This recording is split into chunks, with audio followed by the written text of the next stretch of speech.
आज की इस वीडियो में हम लोग कुछ खास ऐसी चीज़ पे डिस्कशन करेंगे जिस पे बात करना बहुत ज़्यादा ज़रूरी हो गया था। एफएलपी का एक लीडर हमसे बार बार ये बोल रहा था कि अगर हिम्मत है तो वेस्टीज को एक्सपोज करके दिखाओ, अगर हिम्मत है तो वेस्टीज के नेगेटिव चीज़ों को लोगों को बता करके दिखाओ, तब मैं मानूं कि तुम एफएलपी के बारे में जेन्युइन चीज़ें बता रहे हो। तो इसीलिए मैंने ये डिसाइड किया कि कहीं ना कहीं ये लोगों में कन्फ्यूज़न बन रहा है कि अदर कंपनी पे मैं वीडियोस नहीं बना करके एफएलपी पे ही वीडियोस क्यों मैं बना रहा हूँ। इसका सबसे पहले एक रीज़न ये है कि एफएलपी में मेरा प्रैक्टिकल नॉलेज था। प्रैक्टिकल नॉलेज कहने का मतलब ये है कि एफएलपी में मैंने टाइम को लगाया था, वहाँ से मेरे पास प्रैक्टिकल एक्सपीरियंस था जिसको मैं लोगों के साथ डिस्कस करना चाह रहा था, जो मैं ये बताना चाह रहा था लोगों को कि मैंने क्या चीज़ फेस करा और इन फ्यूचर आप अगर यहाँ पे करते हो तो क्या क्या चीज़ आपको फेस करना पड़ेगा। बस मेरा मकसद यही था वो सारी वीडियोस बनाने का। तो कोई बात नहीं, आज हम लोग वेस्टीज पे पूरा डिस्कशन करेंगे। वेस्टीज के प्रैक्टिकल नॉलेज तो नहीं है, बट जो चीज़ हमने स्टडी करा है तो आज उसका हम पॉजिटिव पर्सपेक्टिव भी देखेंगे और नेगेटिव पर्सपेक्टिव भी देखेंगे। ऐसा नहीं है कि सिर्फ और सिर्फ नेगेटिव पर्सपेक्टिव आपको मैं बताऊंगा या सिर्फ और सिर्फ पॉजिटिव पर्सपेक्टिव बताऊंगा, दोनों पर्सपेक्टिव, ताकि आप ये डिसाइड कर सको कि हाँ मैं ज्वाइन करूँ या ना करूँ। तो चलिए इस वीडियो को पूरा एंड तक देखते रहिए, क्योंकि ये वीडियो आपके लिए बहुत ज़्यादा इंपॉर्टेंट होने वाला है। अगर आप वेस्टीज कर रहे हो या वेस्टीज करने का डिसीजन लिए हो या वेस्टीज के बारे में रिसर्च कर रहे हो तो ये वीडियो आपके लिए बहुत ज़्यादा इंपॉर्टेंट है। ये वीडियो को बिल्कुल भी आप स्किप ना करें, इस वीडियो को पूरा एंड तक देखें, क्योंकि इसमें मैं एक पॉइंट टू पॉइंट्स हर एक चीज़ आपसे डिस्कस करने वाला हूँ। तो चलिए जल्द से जल्द सबसे पहले पॉजिटिव पर्सपेक्टिव से हम लोग स्टार्ट करते हैं। तो सबसे पहला जो नंबर 1 पॉइंट आता है वो वेस्टीज का ये आता है कि वेस्टीज एक बहुत बड़ी कंपनी है। अगर ग्लोबली रैंकिंग देखें तो अप्रॉक्सीमेटली 30 रैंक पे वेस्टीज रैंक कर रहा है, बिजनेस टर्नओवर के अकॉर्डिंग 30 नंबर रैंक पे। और अगर इंडिया में देखा जाए, इंडिया के रैंकिंग में देखा जाए तो वेस्टीज नंबर 1 पे रैंक कर रहा है। मतलब इंडिया में सबसे ज़्यादा अगर टर्नओवर देने वाली कोई कंपनी है तो वो है वेस्टीज। इससे ये साबित होता है कि ये एक बहुत बड़ी कंपनी है और स्टेबल भी है। और वेस्टीज का अप्रॉक्सीमेटली 20 ईयर्स कंप्लीट हो गया है। इससे ये भी साबित होता है कि ये भागने वाली कंपनी नहीं है और एक वेल स्टेबल कंपनी है। पहला पॉइंट जो एक डिस्ट्रीब्यूटर के लिए इंपॉर्टेंट होता है वो उसकी स्टेबिलिटी होती है, जो कि वेस्टीज के पास है। दूसरा पॉइंट आता है किसी भी कंपनी का प्रोडक्ट। प्रोडक्ट के मामले में ये देखा गया है कि ऑन एन एवरेज लोगों का ये फीडबैक आया है कि प्रोडक्ट ठीक है, बट ये मैं नहीं बोल रहा हूँ कि प्राइस के अकॉर्डिंग प्रोडक्ट उतने भी ठीक नहीं है। यहाँ तक प्रोडक्ट को ठीक ठाक बोल सकते हैं, प्राइस के अकॉर्डिंग ठीक नहीं है। जो थर्ड नंबर पॉइंट पे आता है वो आता है पे आउट। क्या पे आउट रियल आ रहा है या कंपनी का सिर्फ प्लान में ही दिख रहा है? तो वेस्टीज में ये साबित हुआ है कि यहाँ पे पे आउट आता है, क्योंकि 1 करोड़ प्लस भी वेस्टीज में अर्न करने वाले लोग हैं। तो इससे ये साबित हो गया है कि वेस्टीज पे आउट देती है। अब कैलकुलेशन पे मैं नहीं जा रहा हूँ कि कितने परसेंट बीवी का टर्नओवर का डिस्ट्रीब्यूट कर रही है, ये अलग मैटर है। मैं ओवरऑल आपको एक पर्सपेक्टिव आपको बता रहा हूँ। तो यहाँ पे मैक्सिमम लोग अर्न कर रहे हैं, बहुत सारे लोग स्ट्रगल कर रहे हैं, बहुत सारे लोगों की अर्निंग नहीं हुई है। तो ये पॉइंट है पे आउट का, जहाँ की पे आउट कंपनी देती है। अब टर्नओवर के अकॉर्डिंग और बीवी टर्नओवर के अकॉर्डिंग इस पे मैं डिस्कशन नहीं कर रहा हूँ, ये आप किसी कंपनी के कंपैरिजन वीडियो में आपको ये ज़्यादा क्लियर हो पाएगा। तो इसमें सिर्फ मैं इतना ही बोलूँगा कि कंपनी में पे आउट भी अच्छा खासा आ रहा है, लोग यहाँ से अर्न कर रहे हैं। आगे का जो पॉइंट मोस्ट इंपॉर्टेंट होता है वो होता है एजुकेशन सिस्टम। क्या कंपनी में एजुकेशन सिस्टम स्ट्रांग है? तो ये देखा गया है कि वेस्टीज में एजुकेशन पे फोकस किया जा रहा है, लोगों को ट्रेन किया जा रहा है, जो डिस्ट्रीब्यूटर है उसे ट्रेन किया जा रहा है कि कैसे हम सेल जनरेट करें, कैसे लोगों को ट्रेन करें, कैसे नए नए आइडियाज़ पे काम करें। तो इस मामले में एजुकेशन पे भी काफ़ी अच्छा फोकस किया गया है, इसमें भी कंपनी काफ़ी अच्छा करी है। तो ये तो हो गया कंपनी का पॉजिटिव पर्सपेक्टिव। अब हम लोग बात करेंगे नेगेटिव पर्सपेक्टिव पे कि क्या कंपनी में लूप होल्स है जिसके वजह से लोगों को प्रॉब्लम हो रहा है, क्योंकि यही चीज़ें लोगों को जानना बहुत ज़्यादा इंपॉर्टेंट है। लोग क्या करते हैं, सिर्फ पॉजिटिव चीज़ें, अच्छी अच्छी चीज़ें बताते हैं ताकि लोग ज्वाइन हो जाए, और नेगेटिव चीज़ें नहीं बताते हैं, जो सबसे बड़ी मिस्टेक कर देते हैं। हमें पॉजिटिव और नेगेटिव दोनों चीज़ें लोगों से डिस्कस करनी चाहिए। देन अगर वो डिसाइड करता है तो हमारे साथ पूरे जी जान के साथ काम करेगा और वो जल्दी हमारे टीम को क्विट नहीं करेगा, बिकॉज उसको हर एक चीज़ पता है। तो चलिए जल्द से जल्द हम लोग नेगेटिव पर्सपेक्टिव को देख लेते हैं। नेगेटिव पर्सपेक्टिव में सबसे फर्स्ट पॉइंट आया है वो ये कि वेस्टीज का जो प्रोडक्ट है वो ओवर प्राइस्ड है। लोगों का ये फीडबैक आया है कि जो प्रोडक्ट है क्वालिटी ठीक है बट उसी के साथ ओवर प्राइस्ड है। इसका इतना प्राइस नहीं होना चाहिए जितना इसमें मेंशन किया गया है। तो प्राइस के मामले में वेस्टीज थोड़ा सा सही नहीं है, क्योंकि प्राइस ओवर प्राइस्ड है और हर एक प्रोडक्ट को वो प्राइस सुटेबल नहीं बनता है। लोगों को ऐसा लगता है कि यहाँ कहीं ना कहीं प्राइस ज़्यादा है, और प्राइस अगर ज़्यादा होगा तो कहीं ना कहीं लोग कनेक्ट नहीं होना चाहते हैं। अगर आप खुद बताओ, अगर वो मार्केट से वो प्रोडक्ट सस्ते प्राइस पे ले रहा है और आप महंगे प्राइस में उस प्रोडक्ट को उसे अवेलेबल कराते हो, तो वो आपके साथ जल्दी कनेक्ट नहीं होगा। लोग आते हैं सबसे पहले कि direct selling consumer to company है, कंपनी टू कंज्यूमर है, हमें प्रोडक्ट डायरेक्ट कस्टमर तक पहुंचाते हैं, इस वजह से इसका प्राइस कम होता है, क्वालिटी अच्छे होते हैं। लेकिन दूसरी तरफ ये देखा गया है कि यहाँ पे प्राइस कंपनी टू कस्टमर है ही नहीं, यहाँ कंपनी टू डिस्ट्रीब्यूटर हो जाता है। वही ट्रेडिशनल बिजनेस जैसा फॉर्मूला यहाँ पे भी इम्प्लीमेंट होने लगता है और प्राइस कहीं ना कहीं प्रोडक्ट पे बहुत ज़्यादा हो जाता है। अब उसमें डिस्ट्रीब्यूट करते हैं तो लोग बोलते हैं यार मेरे से ही पैसा ले करके मुझे ही डिस्ट्रीब्यूट कर दिया जाता है। ये सारी नेटवर्क मार्केटिंग कंपनीज में ऐसी होती है। तो आप एक बार प्राइस, प्रोडक्ट की प्राइस को आप यहाँ पे जरूर चेक कर ले। नंबर 2, जो सबसे ज़्यादा वेस्टीज का नाम खराब किया है वो है यहाँ के लीडर मोटिवेशन का इस तरीके से यूज कर रहे हैं, वो प्रैक्टिकल एक्सपीरियंस, प्रैक्टिकल नॉलेज ना दे करके मोटिवेशन को बिजनेस के तरीके यूज कर रहे हैं। नए लोगों को कनेक्ट करा करके उसे मोटिवेट करके बिजनेस में टिकाए रखना, लोगों को दिन रात मेहनत कराना, इस तरीके से मोटिवेशन का यूज़ करा रहे हैं, जो कहीं ना कहीं हर एक कंपनी के लिए गलत है और नेटवर्क मार्केटिंग के लिए तो ये सबसे बड़ी गलती है जो लीडर कर रहे हैं। आज नेटवर्क मार्केटिंग का नाम इसीलिए बदनाम है कि लोग यहाँ पे सबसे ज़्यादा मोटिवेशन का यूज़ करते हैं। लोग ऐसा बोलते हैं कि मोटिवेशन में लोग स्प्लेंडर से आते हैं, वो स्कूटर से आकर के और BMW का सपना दिखा देते हैं।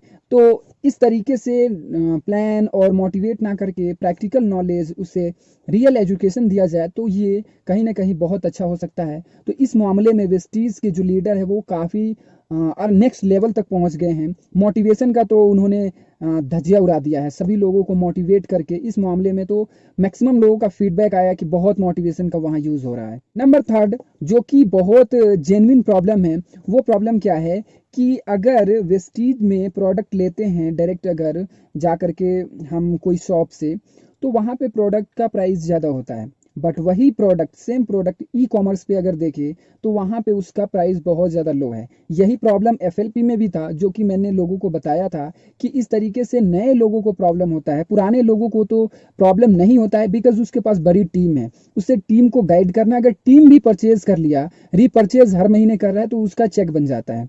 लेकिन नए लोगों को ये प्रॉब्लम फेस करना पड़ता है। ई कॉमर्स पे उसके प्रोडक्ट की प्राइस ऑलरेडी बहुत ज़्यादा कम है, और वहाँ पे अगर आप शॉप से लेने जाए तो वहाँ पे बहुत ज़्यादा प्राइस हाई है। तो इस मामले में कहीं ना कहीं ये वेस्टीज के लिए बहुत गलत है और वहाँ डिस्ट्रीब्यूटर के लिए गलत होता है। तो इस चीज़ को आप ध्यान रख सकते हैं कि ई कॉमर्स वेबसाइट पे उसका प्रोडक्ट बहुत ज़्यादा प्राइस कम है। चौथा और सबसे ज़्यादा इम्पॉर्टेंट चीज़, जिसके लिए मैंने FLP में भी ये बोला था कि अगर आप नेटवर्क मार्केटिंग करते हो, आप ये सोचो, अगर आप नेटवर्क मार्केटिंग करते हो या नॉर्मल कोई बिजनेस करते हो या कुछ भी, अगर आप प्रोडक्ट परचेज करने जाते हो, सेम प्रोडक्ट अगर आपको कुछ भी, एक अगर शॉप लेना है, साबुन लेना है, अगर आपको 10 रुपए में मिल रहा है और कोई एक पर्सन को वही साबुन 8 रुपए में मिल रहा है, तो ये आपको कैसा लगेगा? 100% आपको ये गलत लगेगा। और यही प्रॉब्लम FLP में, वेस्टीज में और भी बहुत सारी कंपनीज का अगर मैं रिव्यू ला सकूं तो लाऊंगा, उसमें भी मैं डिस्कस करूंगा। तो यही प्रॉब्लम वेस्टीज में है, सेम प्रोडक्ट और अलग अलग लोगों को अलग अलग प्राइस पे प्रोडक्ट को डिलीवर किया जाता है। अब ये कैसे? अब वो लोग ये बोलते हैं कि ये लेवल के ऊपर से लोगों को कैशबैक आता है। देखो, इन द सेंस कैशबैक का मतलब यही होता है कि उस प्रोडक्ट पे ही वो कैशबैक मिल रहा है। ऐसा तो नहीं है कि प्रोडक्ट पे कैशबैक नहीं मिल रहा है, प्रोडक्ट पे ही कैशबैक मिल रहा है। तो कहीं ना कहीं प्राइस उसका उस अकॉर्डिंग ही डिसाइड किया जाएगा। तो अगर एक प्रोडक्ट पे एक को मिल रहा है 10 रुपए में और सामने वाले को भी मिल रहा है 10 रुपए में, अगर उसको उस पर 20% कैशबैक आ गया, तो कहीं ना कहीं जो 10 रुपए में लिया है पहला पर्सन, उसको कैशबैक नहीं मिला है, तो उसके साथ गलत हुआ है। तो यही FLP और वेस्टीज दोनों के साथ यही प्रॉब्लम है कि एक ही प्रोडक्ट, सेम क्वालिटी, अलग अलग लोगों को अलग अलग प्राइस में ये लोग प्रोडक्ट को डिलीवर कराते हैं और मोटिवेशन का यूज़ करते हैं, अलग कैलकुलेशन दिखाते हैं, जो कि गलत है भाई। इस तरीके से क्यों? मेरे कहने का मतलब है कि एक ही बार में वो डिस्काउंट आप क्यों नहीं दे देते हो? वो जो कैशबैक आप ऐसे घूम करके अकाउंट में जो आने वाला है, वो एक ही बार आप प्रोडक्ट पे डिस्काउंट दे दो और उसके बाद मार्केटिंग प्लान पे काम करो। बट नहीं, यहाँ पे कंपनी का लॉजिक काम करता है कि अगर कोई पर्सन को चेक नहीं आ रहा है, अगर वो सेल्फ परचेज भी कर रहा है, तो उसको अपने परचेज का बोनस मिलता है, जिससे क्या होगा, मोटिवेशन उसका सस्टेन रहेगा कि यार कंपनी से मुझे पैसे आ रहा है। एक्चुअली कंपनी से पैसे वो नहीं आए थे, वो उसके प्रोडक्ट के ही पैसे कुछ उसको रिटर्न किए गए, उसको बार बार रिटेन करने के लिए। तो ये चीज़ समझना होगा, ये कहीं ना कहीं बहुत गलत है। और इससे तो मेरे को इरिटेशन हो गया सारी कंपनियों से जो इस तरीके से प्लान पे काम करती है। अगर आपको डिस्काउंट देना ही है, इतना ही आप लोगों का केयर करते हैं, तो फर्स्ट टाइम आपको वन टाइम में ही जितना डिस्काउंट देना है आप दे दे, वो काफ़ी आपके लिए अच्छा होगा। तो इस पॉइंट को आपको ध्यान रखना बहुत ज़्यादा ज़रूरी है। एक और सबसे ज़्यादा इंपॉर्टेंट चीज़ ये है कि जो वेस्टीज़ के डिस्ट्रीब्यूटर है, वो कहीं ना कहीं गलत प्रोमिसेस कर रहे हैं, बहुत ज़्यादा प्रोडक्ट पे बहुत ज़्यादा गलत प्रोमिसेस कर रहे हैं कि इस प्रोडक्ट से ये प्रॉब्लम ठीक हो जाता है, वो प्रॉब्लम ठीक हो जाता है। अभी तो फिलहाल मैं देख रहा हूँ कि कोरोना वायरस पे खुलेआम प्रोडक्ट को प्रमोट किया जा रहा है। आपको पता होना चाहिए, कोविड पे अगर कोई भी प्रोडक्ट को प्रमोट करता है, उस पे अगर WHO का सर्टिफिकेट नहीं है, तो उस प्रोडक्ट को प्रमोट करना बिल्कुल इलीगल है। उस तरीके से आप प्रोडक्ट को प्रमोट नहीं कर सकते हैं। यहाँ तक कि मेरा 2 वीडियो उस रीजन से टेक डाउन करना पड़ा। बिकॉज क्या है कि वो कोविड-19 पे था और उस पॉलिसी को वो सूटेबल नहीं बैठ रहा था, उस पॉलिसी पे वो सूटेबल वीडियो नहीं बैठ रहा था, जिस वजह से वो वीडियो मेरे को टेक डाउन करना पड़ा। लेकिन यहाँ पे लीडर को देख रहे हैं कि खुलेआम कि इस प्रोडक्ट को यूज़ कर लो, कोरोना वायरस से 99.9% आप ठीक हो जाओगे। एक उसका जो एयर प्यूरीफायर है, इस पे भी वो लोगों को प्रॉमिस कर रहे हैं कि इससे कोरोना वायरस 99.9% ठीक हो जा रहा है। अगर ऐसा है, अगर सच में ऐसा है, तो आप किसी भी रजिस्टर्ड चीज़ ऑर्गेनाइजेशन का आप सर्टिफिकेट दिखाओ कि हाँ, कौन ऐसा ऑर्गेनाइजेशन आपको ये बोला है कि हाँ, ये प्रोडक्ट इतना 99.9% कोविड-19 को ख़त्म कर देता है। अगर ऐसा सर्टिफिकेट है तो ये तो बहुत अच्छी बात है, लोगों को यूज़ करना चाहिए। बट अगर ये सर्टिफिकेट आपके पास नहीं है, तो ये प्रॉमिस करना बंद करिए। और भी जो भी कुछ प्रोडक्ट है जिसको आप कोविड-19 के नाम पे दे रहे हैं, उसको आप ऐसा ना दें। आप जेन्युइन तरीके से बोले कि आपका इम्यून इससे ठीक होगा। कोविड-19 से क्योर होने का कोई भी गारंटी नहीं है। यहाँ तक कि वैक्सीन लगाने से कोविड-19 खत्म होने का जब पूरा गारंटी नहीं है, तो प्रोडक्ट आप यूज़ करने से कैसे कोविड-19 से 100% क्योर पालोगे? ये आपको समझना होगा। अगर आप यहाँ पे लॉजिक, अपना दिमाग यूज़ नहीं करोगे, तो आपको लोग ऐसे ही बेवकूफ़ बनाएंगे। आप खुद सोचो ना, वैक्सीन जो 2 डोज 3 डोज लगा ले रहा है, उसको भी कोविड-19 हो जा रहा है। लेकिन यहाँ पे लोग क्या कर रहे हैं, अपने प्रॉफिट की वजह से, अपने प्रॉफिट के चलते गलत चीज़ें प्रमोट कर रहे हैं, जिसका काफ़ी लोगों को लॉस हो सकता है। इस तरीके से प्लीज़ आपसे रिक्वेस्ट है कि ऐसा आप प्रोडक्ट प्रमोशन ना करें। एक चीज़ और सबसे इम्पॉर्टेंट चीज़ है, यहाँ पे ये चीज़ गलत देखा गया है कि जितने अभी हाल फिलहाल में लोग डेथ कर रहे हैं, जो अलग अलग ऊंचे ऊंचे लेवल पे है, उसको वेस्टीज के बड़े लीडर से कंपेयर कराया जा रहा है कि इसके पैसे तो बंद हो गए, इसके फैमिली को पैसे आना बंद हो गए, अभी यहाँ इस फैमिली को पैसे आ रहे हैं। भाई ये आपको गलत नहीं लगता क्या? ये गलत है ना भाई? पैसे आ रहे हैं, वो वहाँ पे पैसिव इनकम उसको बंद हो गए, या आगे जनरेशन को पैसे आने बंद हो गए, यहाँ पे आ रहे हैं, अच्छी बात है। लेकिन आप इस तरीके से कंपैरिजन और पोस्ट करके ना करें, इससे उनके फैमिली को भी तकलीफ होगा। और कहीं ना कहीं ये ह्यूमैनिटी के लिए भी अच्छी बात नहीं है कि इस तरीके से आप लोगों को कनेक्ट करने के लिए इस तरीके से आप किसी भी लोगों के भावना से खेले, तो ये बहुत गलत बात है। यहाँ पे आपको इस चीज़ में सुधार लाना बहुत ज़्यादा ज़रूरी हो गया है। वेस्टीज़ के लीडर तो यहाँ तो हद पार कर दिए हैं। इस तरीके से आप बिल्कुल भी प्रमोशन ना करें, प्लीज़ प्लीज़ प्लीज़। अगला जो चीज़ बहुत इंपॉर्टेंट, अगर आप डिस्ट्रीब्यूटर बनना चाह रहे हैं, तो वो है कि जो इसका मार्केटिंग प्लान है, जो कैलकुलेशन है, वो काफ़ी ज़्यादा डिफ़िकल्ट है। अगर कोई न्यू पर्सन आता है, एक बार में अगर वो कैलकुलेशन को समझना चाहता है, तो ये गारंटी देता हूँ कि कोई भी न्यू पर्सन एक बार में कैलकुलेशन को समझ ही नहीं पाएगा, क्योंकि इतना ज़्यादा डिफ़िकल्ट है, इतना टर्म्स कंडीशन है, इतने लेवल और बहुत सारी कैलकुलेशन है कि एक नए पर्सन को एक बार में समझ आ ही नहीं पाएगा। तो कैलकुलेशन बहुत ज़्यादा डिफ़िकल्ट है, जिस वजह से लोग कनेक्ट करना नहीं चाहते हैं और उसको मुश्किल होती है बिज़नेस करने में। या नए लोगों को लॉस तब हो जाता है जब उसको सही तरीके से बिज़नेस नहीं पता होता है, और बाद में उसको ये प्लान समझ आता है और ऐसा लगता है कि यार मुझे तो लॉस हो गया।